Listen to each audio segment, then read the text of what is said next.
ಬೆಂಗಳೂರಿನಲ್ಲಿ ಹೆಚ್ಚು ಟ್ರಾಫಿಕ್ ಜಾಮ್ನ ಸ್ಥಳಗಳಲ್ಲಿ ಔಟರ್ ರಿಂಗ್ ರೋಡ್ ಕೂಡ ಒಂದು. ಅದೇ ಸಮಸ್ಯೆಗೆ ಶಾಶ್ವತ ಮುಕ್ತಿ ನೀಡೋದಕ್ಕೆ ಸರ್ಕಾರ ಮುಂದಾಗಿದೆ. ಇವತ್ತು ಸ್ಥಳೀಯರು ಐಟಿ ಕಂಪನಿಗಳ ಜೊತೆಗೆ ಸಭೆಯನ್ನ ನಡೆಸಿದ ಸಚಿವರು ಅಭಿವೃದ್ಧಿಯ ನೀಲನಕ್ಷೆಯನ್ನ ವಿವರಿಸಿದ್ದಾರೆ.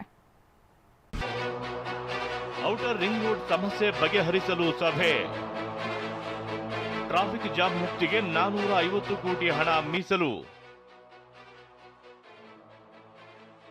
ಬೆಂಗಳೂರಿನಲ್ಲಿ ಟ್ರಾಫಿಕ್ ಜಾಮ್ ಆಗಬಾರದು ಅಂತಾನೆ ಔಟರ್ ರಿಂಗ್ ರೋಡ್ ಮಾಡಲಾಗಿದೆ. ದುರಂತ ಅಂದ್ರೆ ಅದೇ ಔಟರ್ ರಿಂಗ್ ರೋಡ್ ನಲ್ಲಿ ನಿತ್ಯವೂ ಟ್ರಾಫಿಕ್ ಜಾಮ್ ಉಂಟಾಗ್ತಿದೆ.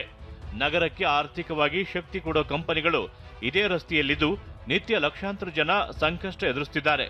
ಇದೇ ಸಮಸ್ಯೆ ಬಗೆಹರಿಸಲು ಮುಂದಾಗಿರುವ ಬೆಂಗಳೂರು ಅಭಿವೃದ್ಧಿ ಸಚಿವ ಕೃಷ್ಣ ಬೈರೇಗೌಡ ಇಂದು ಮಾರತಹಳ್ಳಿಯ ಖಾಸಗಿ ಹೋಟೆಲ್ನಲ್ಲಿ ಸ್ಥಳೀಯರು ಹಾಗೂ ಐಟಿ ಕಂಪನಿಗಳ ಜೊತೆ ಸಭೆ ನಡೆಸಿದರು.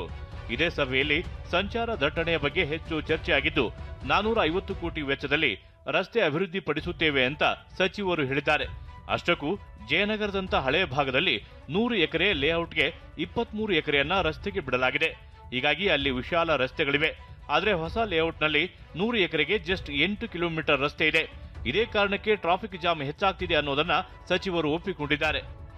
ಇಲ್ಲಿ ಟ್ರಾಫಿಕ್ ಸಮಸ್ಯೆಗೆ ಏನಾದರೂ ಸ್ವಲ್ಪ ಸುಧಾರಣೆ ಮಾಡಬೇಕು ಅಂತೇಳಿ ಮಾನ್ಯ ಮುಖ್ಯಮಂತ್ರಿಗಳು ಹಾಗೂ ನಮ್ಮ ಸರ್ಕಾರ ಈ ಔಟರ್ ರಿಂಗ್ ರೋಡ್ ಈ ಭಾಗ ಏನಿದೆ KR ಪುರದಿಂದ ಸೆಂಟ್ರಲ್ ಸಿಲ್ಕ್ ಬೋರ್ಡು ಇದನ್ನು ಸುಧಾರಣಾ ಕ್ರಮವನ್ನು ಕೈಗೆತ್ತಿಕೊಳ್ಬೇಕು ಅಂತೇಳಿ ಇದಕ್ಕೆ 450 ಕೋಟಿವರೆಗೂ ಅನುದಾನವನ್ನು ಕೊಟ್ಟು ಈ ರೋಡನ್ನು ಸ್ವಲ್ಪ ರೀಡಿಸೈನ್ ಮಾಡಿ ಟ್ರಾಫಿಕ್ ಮೂವ್ಮೆಂಟು ಹೆಲ್ಪ್ ಆಗೋ ಥರ ರೀಡೆವಲಪ್ ಮಾಡಬೇಕು ಅಂತ ನಾವು ತೀರ್ಮಾನ ಮಾಡಿದ್ದೇವೆ. ಇನ್ನು ಇಂದಿನ ಸಭೆಯಲ್ಲಿ ಸಚಿವರು ನೀಡಿದ ಭರವಸೆಗಳೇನು, ಔಟರ್ ರಿಂಗ್ ರೋಡ್ ಸಮಸ್ಯೆ ಬಗೆಹರಿಸಲು ಹಾಕಿಕೊಂಡಿರುವ ಪ್ಲಾನ್ ಏನು ಅನ್ನೋದನ್ನ ನೋಡಿದ್ರೆ ಬರೋಬ್ಬರಿ 450 ಕೋಟಿ ವೆಚ್ಚದಲ್ಲಿ ಔಟರ್ ರಿಂಗ್ ರೋಡ್ ಮರು ಅಭಿವೃದ್ಧಿ ಮಾಡಲಾಗುತ್ತೆ. ಇಲ್ಲಿ ವಿಶ್ವ ದರ್ಜೆ ಫುಟ್ಪಾತ್ ನಿರ್ಮಾಣ ಮಾಡಲಾಗುತ್ತೆ. ಸದ್ಯ ಇಲ್ಲಿ ಮೆಟ್ರೋ ಕಾಮಗಾರಿ ನಡೆಯುತ್ತಿದ್ದು ಕಾಮಗಾರಿ ಬಳಿಕ ರಸ್ತೆ ಕಾಮಗಾರಿ ಕೈಗೆತ್ತಿಕೊಳ್ಳಲಾಗುತ್ತೆ. ಅಷ್ಟೇ ಅಲ್ಲ, ನಗರದಲ್ಲಿನ ಇತರೆ ಭಾಗದ ಟ್ರಾಫಿಕ್ ದಟ್ಟಣೆ, ಕಸ, ಬಸ್ ಸಮಸ್ಯೆ, ರಾಜಕಾಲುವೆ ಅಭಿವೃದ್ಧಿಗೆ ಬರೋಬ್ಬರಿ 2,000 ಕೋಟಿ ಹಣ ವಿನಿಯೋಗಿಸಲು ನಿರ್ಧಾರ ಮಾಡಲಾಗಿದೆ. ಅದರಲ್ಲೂ ಈಸ್ಟ್ ಕಾರ್ಪೊರೇಷನ್ನ ರಾಜಕಾಲುವೆಗಾಗಿ 600 ಕೋಟಿ ಹಣ ನೀಡಲಾಗುತ್ತೆ ಅಂತ ಸಚಿವರು ಹೇಳಿದ್ದಾರೆ. ಮಳೆಗಾಲದಲ್ಲಿ ಪೂರ್ವ ಭಾಗದಲ್ಲೇ ಹೆಚ್ಚು ಜಲಾವೃತ ಆಗ್ತಿತ್ತು. ಹೀಗಾಗಿ ಇಲ್ಲಿನ ರಾಜಕಾಲುವೆಗಾಗಿ 600 ಕೋಟಿ ಹಣ ನೀಡಲಾಗಿದ್ದು ಈಗಾಗಲೇ ಟೆಂಡರ್ ಪ್ರಕ್ರಿಯೆ ಪೂರ್ಣಗೊಂಡಿದೆ. ಅಲ್ಲಿ ಎಲ್ಲೆಲ್ಲಿ ರಾಜಕಾಲುವೆಗಳ ಅಭಿವೃದ್ಧಿ ಆಗಿಲ್ಲ ಅಂಥವುಗಳನ್ನು ಗುರುತಿಸಿ ಸುಮಾರು 260 ಕಿಲೋಮೀಟರ್ ಉದ್ದ ಆ ರೀತಿ ರಾಜಕಾಲುವೆ ಅಭಿವೃದ್ಧಿ ಆಗುವಂಥದ್ದು ಬಾಕಿ ಇದೆ ಅನ್ನೋದನ್ನು ನಾವು ಗುರುತಿಸಿದ್ದೇವೆ.